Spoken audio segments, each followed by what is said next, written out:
3월 22일 늦푸른 새벽 예배를 하나님 앞에 올려 드리겠습니다.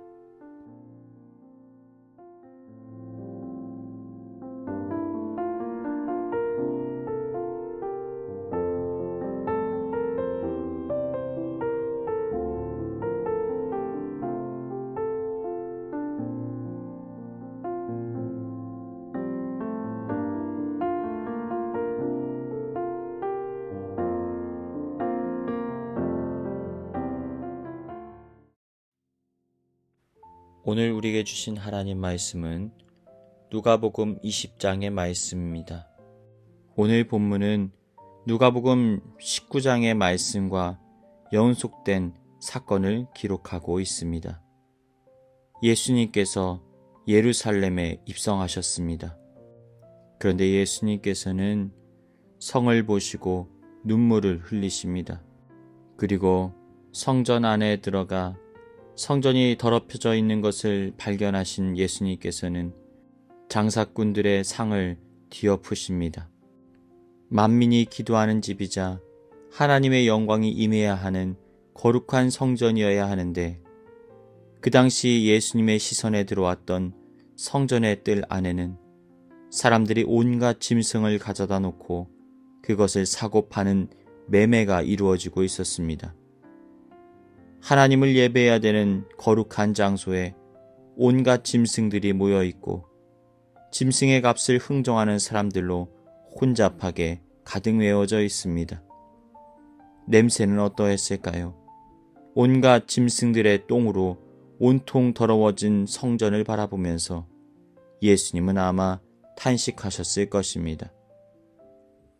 게다가 물건을 구매하려면 유대의 화폐가 아니라 로마의 화폐를 사용해야 했기에 성전 한편에서는 돈을 환전해주고 그 차액을 얻으려는 상인들과 물건을 사는 사람들이 한데 뒤섞여 북새통을 이루고 있었습니다. 정말 거룩해야 하는 성전이 비참한 모습으로 변해 있었던 것이지요.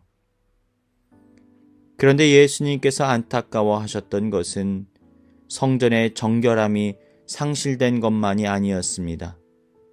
예배를 드리는 백성들의 마음이 더럽혀진 것에 대하여서 더욱 낙심하시고 안타까워하셨던 것입니다. 본래 제사를 드리는 제물은 어떠한 제물을 드려야만 합니까?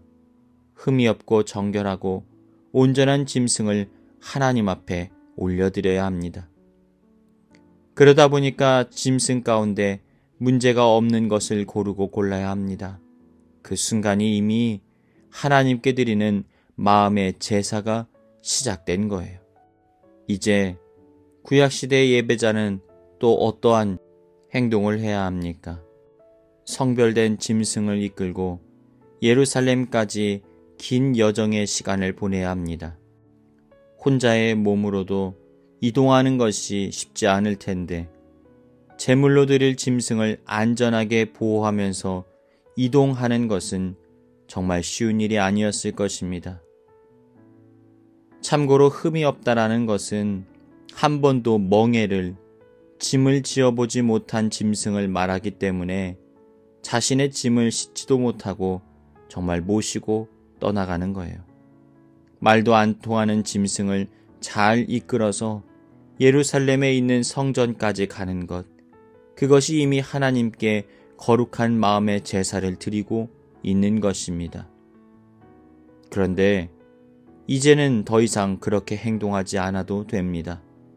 너무나 편안한 일들이 일어나고 있습니다. 더 이상 수고로움을 감수하지 않아도 됩니다.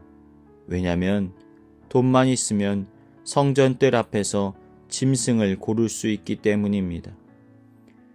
이제 하나님께 드릴 제물을 흥정하는 여유로움까지 생기게 됩니다. 이스라엘 백성들의 신앙은 점점 인스턴트식으로 변질되어 버리고 말았던 거예요. 좋은 게 좋은 것이라고, 사는 사람도 편해서 좋고 파는 사람도 돈을 벌어서 좋고 형식적인 예배가 난무하게 되어져 버린 것입니다. 예배의 마음이 사라져 버렸습니다. 결국 예수님께서는 이러한 우리의 마음속의 거룩함을 회복하시고자 성전 청결 사건을 일으키셨던 것입니다. 성전 안에서 매매하는 자들을 내쫓으시고 돈 바꾸는 자와 비둘기 파는 자들의 의자를 둘러 엎으셨던 것입니다. 그러자 어떤 일이 일어납니까? 대제사장들과 서기관들과 백성들의 지도자들이 예수님을 죽이려고 합니다. 이제 그들은 누가복음 20장에서 적극적으로 예수님 앞에 나아갑니다.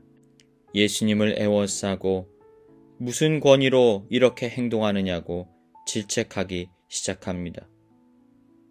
네가 무엇이기에 성전의 질서를 깨트리느냐라고 말하고 있습니다. 당시 이스라엘 백성들과 종교 지도자들은 변질되어 있었습니다. 그래서 하나님의 성전에서 물건을 사고 파는 행위를 그대로 방조하고 있었던 것입니다. 아니, 이것들을 통하여서 많은 이익을 얻고 있었습니다. 그들은 이미 장사하는 자들과 결탁이 되어 있었던 것이지요. 그래서 예수님께서 그들의 판을 깨자 눈의 가시로 여겼던 것입니다. 어쩌면 그들에게 직격탄을 날리시는 예수님의 말씀에 가슴이 찔렸지만 회개하고 돌이키기보다는 예수님을 죽여 없애 이 유익을 유지하고 싶은 마음이 더 크게 있었던 것이지요. 하나님에 대해 사모하는 마음과 예배의 거룩한 마음을 잃어버린 채 하나님의 말씀 듣기를 그들은 거부합니다. 그래서 그들은 자신들에게 불편한 말을 하고 있는 예수를 어떻게 처리할까, 어떻게 없애버릴까 계속해서 고민하고 있었던 거예요. 이러한 상황 속에서 예수님께서는 두 가지 대답으로 이들을 깨우치십니다. 권위를 묻는 자들에게 도리어 질문하십니다. 요한의 침례가 하늘로부터냐 사람에게부터냐? 본래 이들은 요한의 권위를 인정하지 않았습니다. 그런데 많은 이들이 침례 요한을 따르고 추종한다는 사실로 인하여서 차마 대답을 하지 못하고 머뭇거리는 일이 발생했던 것입니다. 철저하게 인간적인 그들은 하나님의 시선과 말씀으로 요한을 판단한 것이 아닙니다. 단순히 사람들의 눈치만을 보고 있습니다. 그리고 요한을 추켜 세워주면 자신들도 덩달아 인기를 얻게 된다는 사실을 알고 머뭇거렸던 것입니다. 그 사실을 아는 예수님께서 그들에게 비수와 같은 질문을 던지셨던 것입니다. 두 번째로 예수님께서는 악한 포도원 농부들의 비유를 통하여서 이들을 꾸짖으십니다. 주인의 포도원을 맡은 농부들이 타락하여서 자신들의 것인 양 포도원을 움켜쥐고 있을 때 주인이 자신의 종들을 보냅니다. 그런데 악한 농부들은 주인이 보낸 이들을 때리고 죽입니다. 결국 주인은 마지막으로 자신의 모든 권위를 대신하는 아들을 보냅니다. 그러자 농부들은 기회로 여깁니다. 주인의 상속자인 그를 죽여 자신들이 포도원의 모든 유산을 얻기를 원했던 것이지요. 결국 주인은 아들의 죽음을 보고 농부들을 심판하는 사건이 발생하게 됩니다. 예수님께서는 지금 비유를 들어 이들을 꾸짖고 계신 것입니다. 대제사장들과 서기관들과 장로들, 타락한 이스라엘 백성들을 무엇으로 비유한 것입니까? 악한 포도원 농부들을 의미하는 것입니다. 그렇다면 포도원은 무엇입니까? 하나님의 성전입니다. 이들은 마치 하나님의 성전이 자신의 소유인 양 종교적인 권력을 가지고 이득을 취하고 있었던 것입니다. 그렇다면 주인의 종들은 누구일까요? 타락한 이들에게 하나님의 말씀을 전했던 선지자들이었습니다. 거기에는 죽임을 당한 침례 요한도 포함되어 있었습니다. 그렇다면 포도원 주인은 누구일까요? 바로 하나님이십니다. 마지막으로 포도원 주인이 사랑하는 아들은 예수님을 의미합니다. 무슨 권위로 그들을 꾸짖으셨던 것일까요? 하나님의 아들의 권위로 이들을 책망하셨던 것입니다. 그러나 그들은 눈이 어두워 하나님의 아들이 예수님이심을 깨닫지 못하고 그를 잡아 죽이려는데 급급한 상황만 벌어지고 있었던 것입니다. 사랑하는 여러분, 오늘 말씀을 통하여서 우리는 무엇을 깨달아야 할까요?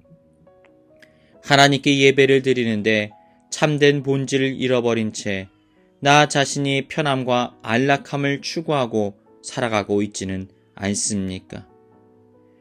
마음의 예배, 흠없고 정결한 징승을 드리기 위하여 온 힘을 쏟았던 신앙의 본질은 잃어버리지 않았는지 우리 자신을 돌아보아야만 합니다.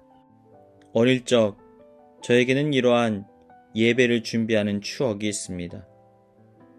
주일 예배를 드리기 위하여서 토요일이 되면 분주해집니다. 헌금을 드리는데 지갑에서 헌금을 꺼내 드리는 일이 없었습니다. 전날 잘 준비된 헌금 봉투에 정성스럽게 감사의 제목을 적습니다. 글씨가 마음에 안 들면 몇 번이고 써서 마음을 담아냅니다. 그리고 봉투에 담을 헌금도 아무렇게나 지폐를 넣지 않습니다. 가장 깨끗한 지폐를 찾고 그리고 그 지폐마저도 다리미로 잘 다립니다. 지금에야 은행에서는 깨끗한 돈으로 바꿔주지만 그 당시에는 그런 것이 없었습니다. 그리고 그것을 놓고 하나님, 이 예물을 기쁘게 받아주십시오. 간절한 기도를 드립니다. 옷차림은 어떠합니까? 예배 드리기 위해 입고 갈 옷은 미리 다려놓고 정갈하게 준비를 합니다. 새 옷을 사도 주일이 되기 전까지는 입지 못합니다. 월요일에 옷을 사면 주일까지 꼬박 기다리는 거예요. 왜요? 새 옷은 주님 앞에 가장 먼저 보여야 한다라는 믿음이 있었기 때문입니다. 오늘날에도 이러한 마음가짐이 우리 가운데 자리하고 있습니까? 이제는 예배의 본질을 회복하고 하나님 앞에 나아가는 복된 삶을 살아가시길 주님의 이름으로 축복합니다. 교회 주신 공동의 기도 제목을 가지고 다 같이 기도하시겠습니다. 첫 번째로 우리의 믿음이 뒤로 물러서고 넘어지고 포기하는 신앙에서 이제는 벗어나 마가와 같이 변화되어 거룩하고 신실한 믿음을 지키며 살아가게 하여 주옵소서. 나를 결코 포기하지 않으시는 주님의 사랑을 깨닫게 하시고 주님의 손에 붙들려 위대한 하나님의 사명을 온전히 감당케 하여 주옵소서. 전쟁으로 고통당하는 우크라이나 가운데 주님의 위로와 평화가 임하게 하여 주옵소서. 이 시간 다 같이 기도하시겠습니다.